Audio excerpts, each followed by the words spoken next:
imana muri jurisi wemeye kwitakara uje akora ibyagaragara makungo kubera urukundo rwawe kubera ukunda muntu kugira ngo twese tuzagira ingufu aho tuzabasha kurushaho kubaho mu byishimo kuko abana b'Imana bifurije Noheli nziza. Iyi Noheli idufashe gusekana ibyo byose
y'Imana nk'uko umwana yishimiye bugufi akigaragaza kubana nawe.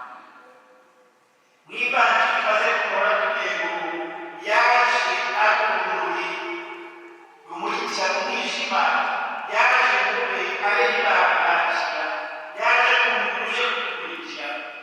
Uriya mwana w'Imana wamuvukiye Yesu Kristo yaje aje kudukurikira ngo atuvane mu cyaha, atuvane mu misozi, atuvane mu gisigara, maze ubuzima bwacu bwose burusheho kubaho mu mahoro n'ubwishimo buva mu ijuru.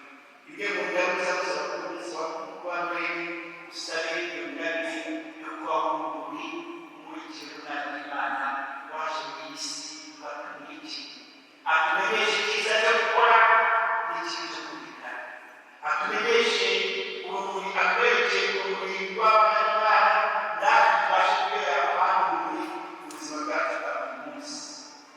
Ikindi batubwiye mu ivanjiri ngo yaje kure abe ntibamwakira, nyamara abamwakiriye bose yabahaye kuba abana b'Imana, abo ngabo ntarengwa izina rye. Uyu munsi kuri iki kiganiro abemeye kwakira umwana w'Imana mu buzima bwe, ababasha kubaho n'abana b'Imana, abo ntarengwa izina rye.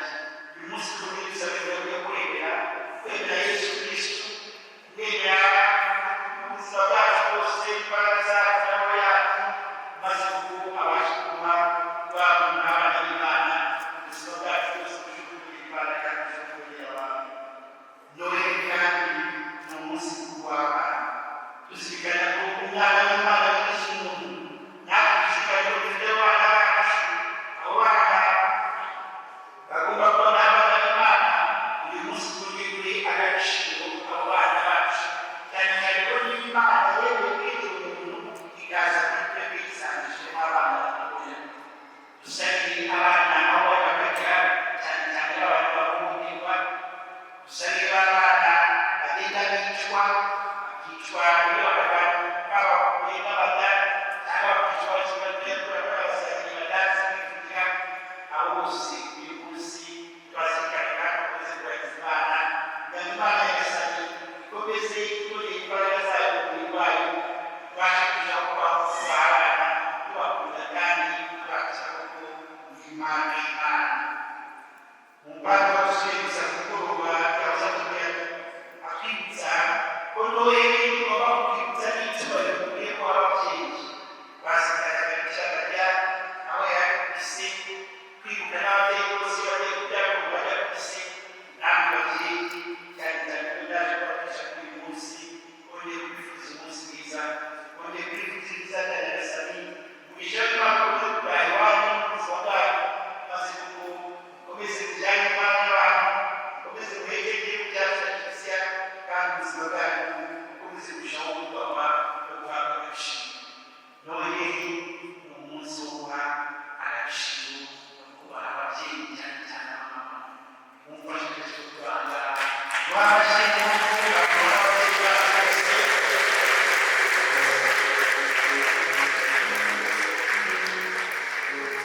tuzirikana ko ari gukesha ubuzima, kandi ko kugira ngo badujyane babageze ahakomeye, maze bakristo abandi dukomeje kwifuriza Noheli nziza. Tuzirikane ko kuri iyi Noheli ntabwo umwana w'Imana arongera kuvukira ku ntebe y'amagi, ntabwo umwana w'Imana arongera kuvukira imbere.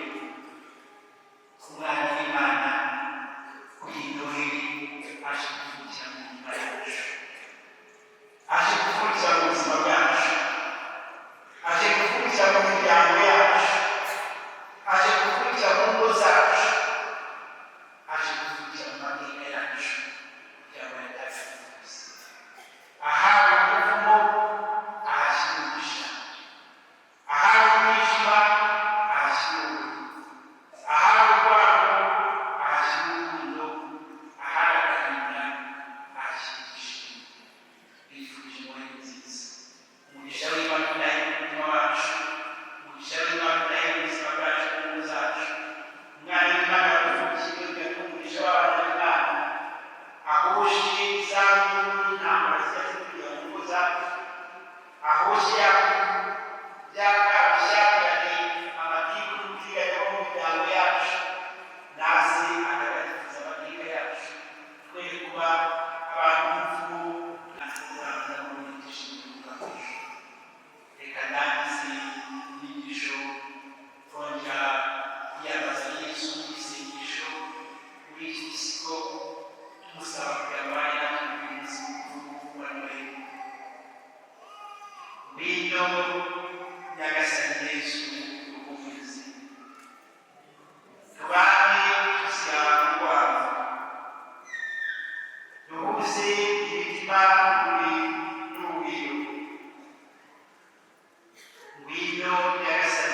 yifurije noheli nziza mwese.